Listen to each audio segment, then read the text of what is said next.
اما بعد فاعوذ باللہ من الشیطان الرجیم بسم اللہ الرحمن الرحیم واما بنعمت ربک فحدث آمنت باللہ صدق اللہ العظیم صلی اللہ علیہ حبیبہ سیدنا محمد وآلہ وسلم۔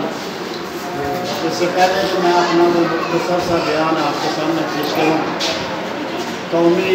جذبے کے ساتھ وہ نعرہ جو اس وقت ہماری پوری دنیا میں شناخت ہے، وہ مل کر لاتے ہیں پاکستان زندہ باد، پاکستان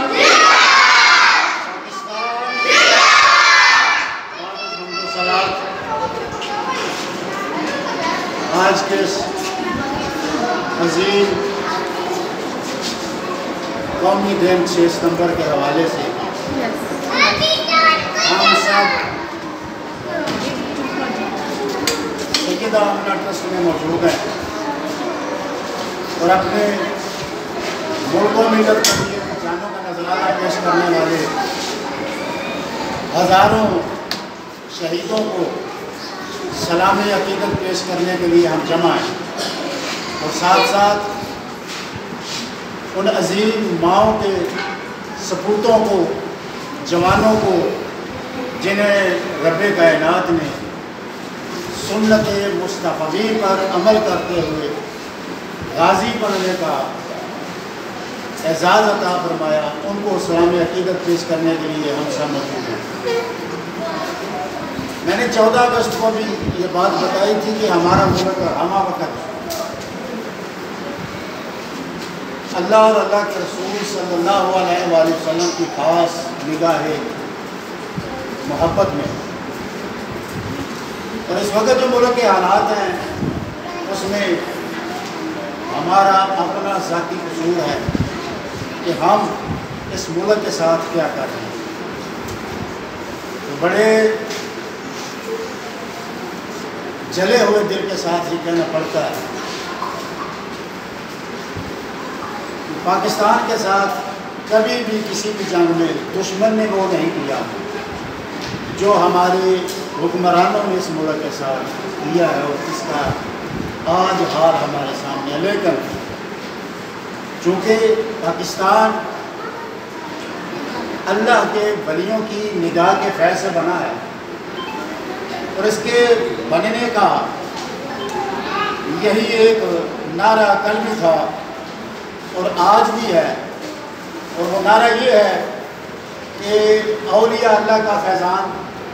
پاکستان، پاکستان،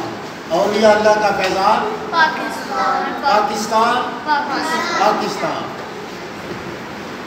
اولیاء کے سامنے ایک بڑا نام ہے جنہیں ابو الانیس صوفی برکتانی رحمت اللہ تعالیٰ علیہ کہا جاتا ہے، فیصل آباد سے آپ کا تعلق ہے، اور آپ کے یہ الفاظ ہے کہ ایک وقت ایسا آئے گا پاکستان پر کہ پاکستان کی ہاں میں دنیا کی ہاں ہوگی، اور پاکستان کی نام ہے دنیا کی نام ہوگی۔ اور اسی طرح ایک اور دانشور صوفی بزرگ ہیں واصف علی واصف، ان کا ایک خوبصورت جملہ ہے، یہ اللہ کے ولی جو ہوتے ہیں یہ اپنی نگاہ کی فیض سے آنے والے حالات کو بھی دیکھ رہے ہوتے ہیں۔ تو واصف علی واصف کہتے ہیں کہ پاکستان ایک نور ہے اور نور کو زوال نہیں۔ آج حالات چاہے کچھ بھی ہیں، انشاءاللہ ایک وقت ایسا آئے گا کہ پاکستان اللہ کے فضل سے، اس کے پیارے حبیب کے کرم سے اقوام عالم کو لیڈ کر رہا ہوگا،